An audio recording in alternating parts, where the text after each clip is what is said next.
Hello दोस्तों, नमस्कार। मैं हूं अरविंद कुमार और आप देख रहे हैं टीचर्स परीक्षा। दोस्तों, आज कुल 60 प्रश्न होने वाले हैं, जो कि सभी प्रतियोगी परीक्षाओं के लिए इम्पोर्टेंट होने वाले हैं। पहला प्रश्न रहेगा दोस्तों, किस राज्य में सबसे पहले ईवीएम का उपयोग किया गया था? तो प्यारे दोस्तों, ईवीएम का सबसे पहले उपयोग किया गया था गोवा राज्य में। ऑप्शन सी राइट आंसर हो जाएगा, गोवा। अगला सवाल रहेगा, भारत की पहली महिला प्रधानमंत्री कौन थी? तो दोस्तों, पहली महिला प्रधानमंत्री थी श्रीमती इंदिरा गांधी जी। तो ऑप्शन सी राइट आंसर हो जाएगा, इंदिरा गांधी। अगला सवाल रहेगा, नीति आयोग की स्थापना किस वर्ष की गई थी? प्यारे दोस्तों, नीति आयोग की स्थापना ऑप्शन सी 2015 में की गई थी। ऑप्शन सी राइट आंसर हो जाएगा। अगला सवाल, राष्ट्रीय मानवाधिकार आयोग का अध्यक्ष कौन होता है? तो दोस्तों, ऑप्शन डी सही उत्तर हो जाएगा इसका। सेवानिवृत्त मुख्य न्यायाधीश जो होते हैं वह राष्ट्रीय मानवाधिकार आयोग के अध्यक्ष के रूप में चुने जाते हैं होते हैं। ऑप्शन डी राइट आंसर हो जाएगा। भारत की पहली महिला लोकसभा अध्यक्ष कौन थी? तो दोस्तों, भारत की पहली महिला लोकसभा अध्यक्ष जो थी वह थी मीरा कुमार, जो बक्सर बिहार से बिलोंग करती हैं। केदारनाथ मंदिर किस राज्य में स्थित है? तो प्यारे दोस्तों, केदारनाथ मंदिर जो है वह उत्तराखंड राज्य में स्थित है। ऑप्शन बी राइट आंसर हो जाएगा, उत्तराखंड। अगला सवाल रहेगा,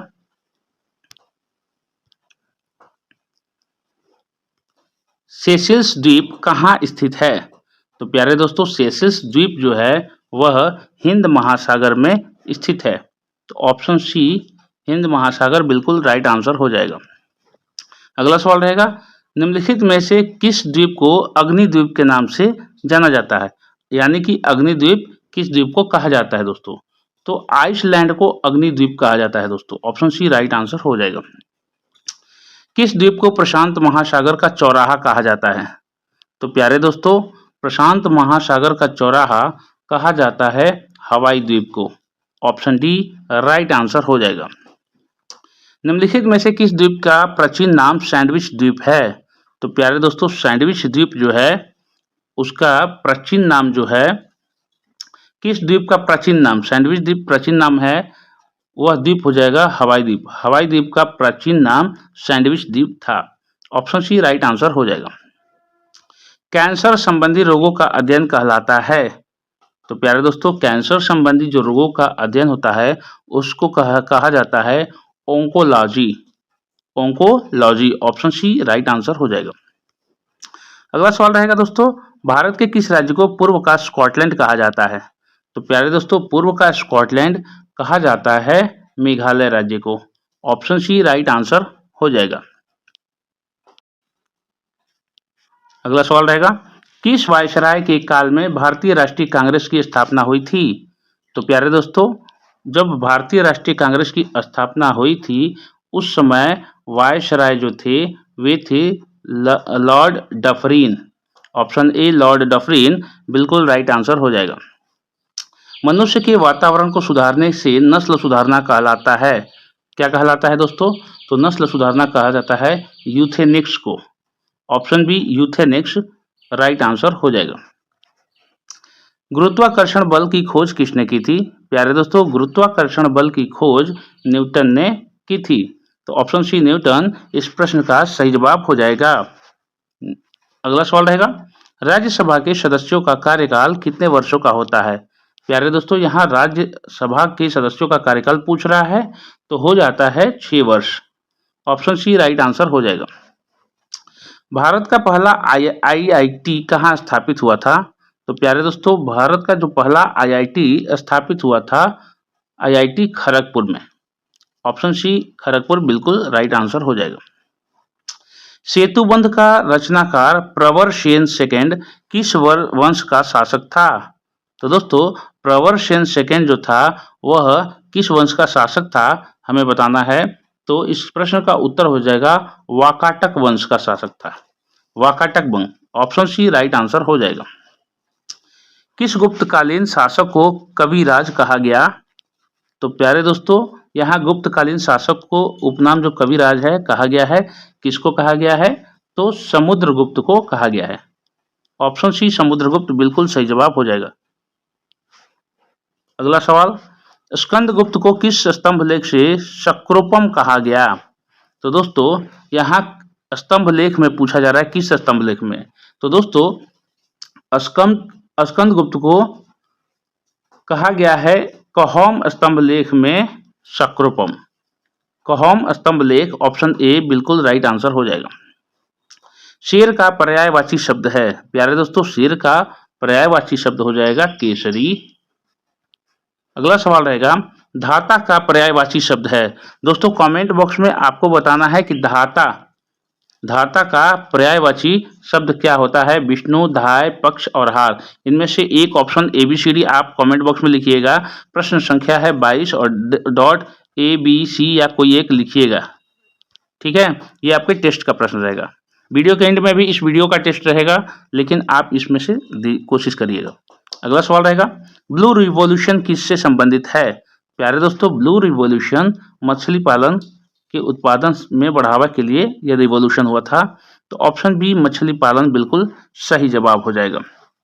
अगला सवाल रहेगा, किसी राष्ट्रपति के कार्यकाल में आपातकाल 1975 लगाया गया था, यानी किस राष्ट्रपति के कार्यकाल में? तो दोस्तों उस समय थे राष्ट्रपति फखरुद्दीन अली अहमद। इनके कार्यकाल में आपातकाल लगा था 1975 में।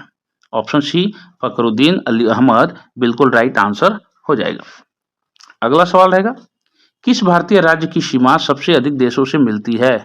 तो प्यारे दोस्तों यहाँ भारतीय राज्य के बारे में पूछ रहा है जो अधिकतम सीमा से लगी रहती हैं, तो अधिकतम देशों के साथ अटैच है।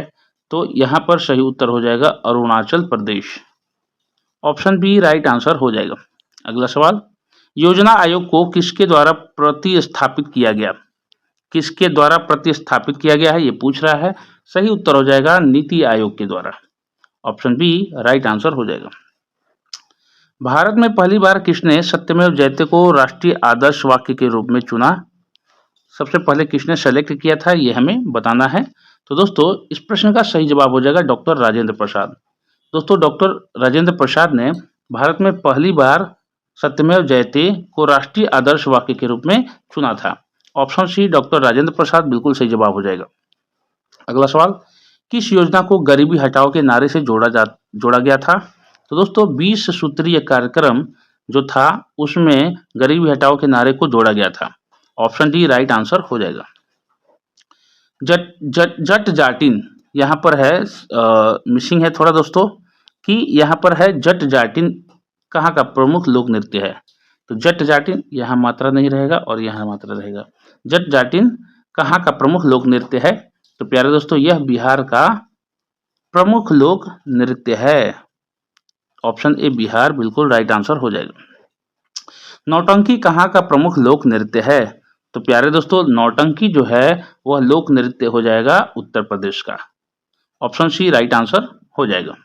अगला सवाल, भारतीय नौसेना दिवस किस तिथि को मनाया जाता है? अनुमान लगाइए दोस्तों, भारतीय नौसेना दिवस किस तिथि को मनाया जाता है?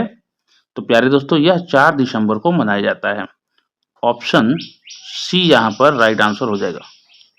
अगला सवाल, किस अनुच्छेद के तहत सांप्रदायिकता को प्रतिबंधित किया गया था? तो दोस्तों यहाँ पर ऑप्शन डी सही उत्तर हो जाएगा। भारतीय संविधान में स्पष्ट रूप से नहीं सांप्रदायिकों को प्रतिबंधित किया गया है, यह स्पष्ट रूप से नहीं है। तो ऑप्शन डी राइट आंसर हो जाएगा। दूसरी हरित क्रांति का उद्देश्य क्या है? ध्यानपूर्वक देखिएगा दोस्तों, दूसरी हरित क्रांति का, पहली हरित क्रांति का उद्देश्य था कि उत्पादन में बढ़ोतरी, और दूसरी में क्या था दोस्तों, थोड़ा सा चेंजिंग था। यह दूसरी में हो जाएगा कृषि में जैविक खेती को बढ़ावा देना। दूसरी हरित क्रांति का ये थीम था, उद्देश्य था। तो ऑप्शन ए कृषि में जैविक खेती को बढ़ावा देना बिल्कुल सही जवाब हो जाएगा। किस भारतीय राज्य में सबसे अधिक वन क्षेत्र है? तो प्यारे दोस्तों सबसे अधिक वन क्षेत्र वाला राज्य जो हो जाएगा भारत का मध्य प्रदेश है। ऑप्शन सी राइट आंसर हो जाएगा। सेकुलर शब्द भारतीय संविधान में कब जोड़ा गया था? प्यारे दोस्तों सेकुलर शब्द जो है भारतीय संविधान में जोड़ा गया था 1976 ईस्वी में।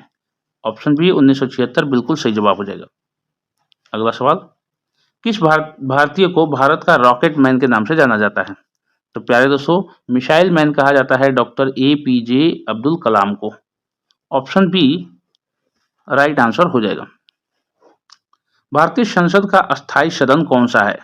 प्यारे दोस्तों, भारतीय संसद का अस्थायी जो सदन होता है वह सदन होता है राज्यसभा। ये अस्थायी सदन होता है दोस्तों। ऑप्शन बी बिल्कुल सही जवाब हो जाएगा। राजस्थान का प्रमुख लोक नृत्य है। प्यारे दोस्तों, राजस्थान का प्रमुख लोक नृत्य क्या है? तो दोस्तों, राजस्थान का प्रमुख लोक नृत्य घूमर है। ऑप्शन सी बिल्कुल सही जवाब हो जाएगा। भारत के संविधान में गणराज्य शब्द का क्या अर्थ है? गणराज्य यानी कि क्या शब्द है? तो दोस्तों, गणराज्य शब्द का सीधा अर्थ हो जाएगा निर्वाचित प्रमुख। ऑप्शन डी राइट आंसर हो जाएगा। 3 भाषा फॉर्मूला पहली बार कब प्रस्तावित हुआ था? प्यारे दोस्तों, 3 भाषा फॉर्मूला पहली बार कब प्रस्तावित हुआ था? तो दोस्तों, यह 1968 ईस्वी में प्रस्तावित हुआ था 3 भाषा फॉर्मूला। ऑप्शन बी 1968 यानी 1968 राइट आंसर हो जाएगा। अगला सवाल होगा, भारत की प्रथम महिला विदेश मंत्री कौन थी? भारत की प्रथम महिला विदेश मंत्री कौन थी? ध्यानपूर्वक देखिएगा दोस्तों इस प्रश्न का उत्तर, और कुल 60 प्रश्न होने वाले हैं, चैनल पर बने रहिएगा। तो भारत की पहली जो प्रथम महिला विदेश मंत्री थी वह इंदिरा गांधी जी थी। प्रथम प्रधानमंत्री के साथ साथ पहली विदेश मंत्री भी थी। ऑप्शन बी राइट आंसर हो जाएगा। अगला सवाल रहेगा, भारत में ई श्रम पोर्टल किस उद्देश्य से शुरू किया गया है? तो दोस्तों, यह अनौपचारिक श्रमिकों का पंजीकरण के उद्देश्य से ई श्रम पोर्टल चालू किया गया है। ऑप्शन बी राइट आंसर हो जाएगा। अंतर्राष्ट्रीय योग दिवस कब मनाया जाता है? ये बहुत ही इंपॉर्टेंट प्रश्न है दोस्तों। 1 मई, 21 जून, 5 जुलाई और 14 नवंबर को ये आपका टेस्ट प्रश्न रहेगा। मैंने पिछले वीडियो में कुछ में बार बार पुनरावृत्ति किया है। दोस्तों, कुछ लोगों का कहना है कि बार बार प्रश्न को रिपीट क्यों करते हैं, क्योंकि एक बार में एक ही प्रश्न वीडियो में डाला जाएगा और फिर उसको अगले 4-5 वीडियो के बाद रिपीट ना किया जाएगा तो याद नहीं रहेगा। इस तरह से आपको आता है तो तुरंत ही ध्यान आ जाता है कि हाँ, ये रिपीटेड क्वेश्चन है। तो हर वीडियो में कुछ प्रश्न रिपीटेड जरूर मैंने रखे हैं ताकि आपको एकदम बिल्कुल से कॉन्फिडेंट आ जाए। चलिए आगे बढ़ते हैं। किस स्थान पर सरदार वल्लभ भाई पटेल की स्टैच्यू ऑफ यूनिटी स्थित है? तो प्यारे दोस्तों, स्टैच्यू ऑफ यूनिटी स्थित है नर्मदा जिला केवड़िया में। नर्मदा जिला केवड़िया में स्थित है सरदार वल्लभ भाई पटेल की मूर्ति, जो जिसका नाम है Statue of Unity. Option B right answer हो जाएगा। निम्नलिखित में से कौन महिला प्रधान नृत्य है? तो दोस्तों, महिला प्रधान यानी कि ऐसा कौन सा नृत्य है जिसमें सिर्फ महिलाएं ही करती हैं, नृत्य करती हैं? तो ऑप्शन सी गिद्धा जो है दोस्तों, ये सिर्फ महिलाओं का नृत्य है, महिला प्रधान नृत्य है। ऑप्शन सी बिल्कुल राइट आंसर हो जाएगा। भारत का पहला उपग्रह आर्यभट्ट कब और कहां से प्रक्षेपित किया गया था? तो प्यारे दोस्तों, भारत का जो पहला उपग्रह था आर्यभट्ट 1975 में रूस से प्रक्षेपित किया गया था। उस समय हमारा प्यारा भारत डेवलप नहीं था, थोड़ा सा दिक्कत थी, तो उस समय यह रूस से प्रक्षेपित किया गया था और एक बहुत अच्छी पहल थी। ऑप्शन ए बिल्कुल राइट आंसर हो जाएगा, 1975 रूस। संविधान में मौलिक कर्तव्यों को किस संशोधन द्वारा जोड़ा गया था? तो प्यारे दोस्तों, संविधान में मौलिक कर्तव्यों को जोड़ा गया था 42वें संशोधन में, यानी संशोधन में 42वें संशोधन में मौलिक कर्तव्यों को जोड़ा गया था। ऑप्शन ए राइट आंसर हो जाएगा। राष्ट्रीय आय का सबसे उपयुक्त माप कौन सा होता है? राष्ट्रीय आय यानी कि आपका जो नेशनल इनकम जो होता है उससे कैसे मापा जाता है दोस्तों? तो उसका माप कैसे होता है, तो कौन सा माप है, तो ये हमें बताना है। तो एनएनपी एट फैक्टर कॉस्ट के माध्यम से राष्ट्रीय आय मापा जाता है दोस्तों। ऑप्शन बी राइट आंसर हो जाएगा। बॉम्बो नृत्य निम्नलिखित में से किसका आदिवासी नृत्य है?